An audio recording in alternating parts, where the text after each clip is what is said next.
ممكن تشارك معانا ماشي. برنامج اسئله، بس اسئله صعبه جدا، لو جاوبت صح ليك جايزه كبيره. تقدر تقول لنا اركان الاسلام؟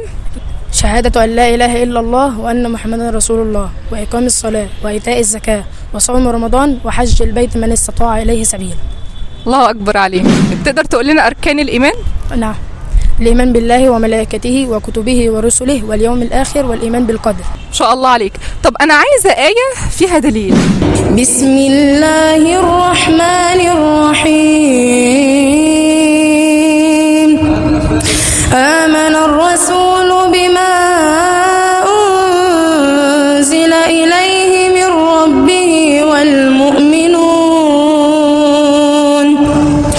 كل آمن بالله وملائكته وكتبه ورسله لا نفرق بين أحد من رسله وقالوا سمعنا وأطعنا غفرانك ربنا وإليك المصير.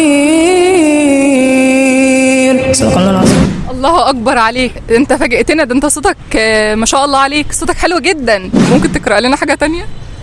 بسم الله الرحمن الرحيم.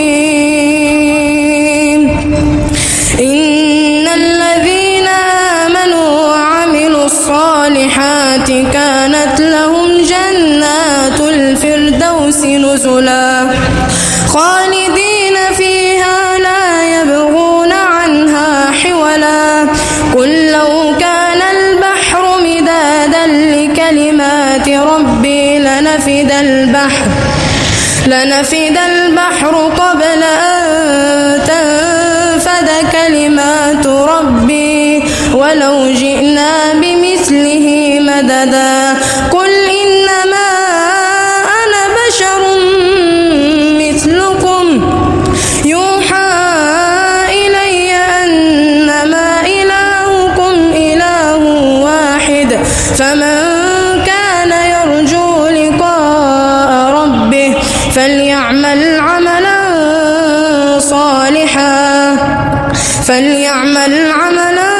صالحا ولا يشرك بعبادة ربه أحدا. صدق الله العظيم. الله اكبر عليك، الله اكبر عليك.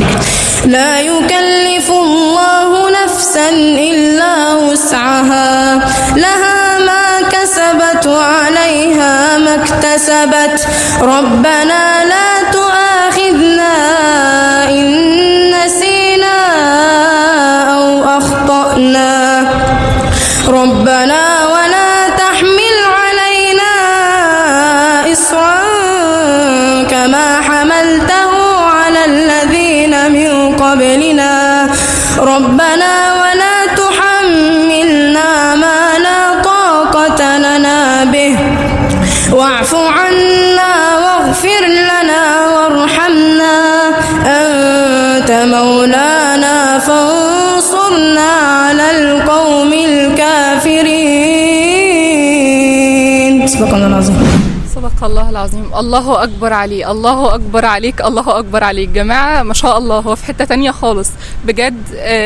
نشجع انس، وانا بشكرك يا انس ان انا صورت. انا سعيد على فكره ان انا صورت معاك الحلقه دي، تتخيل؟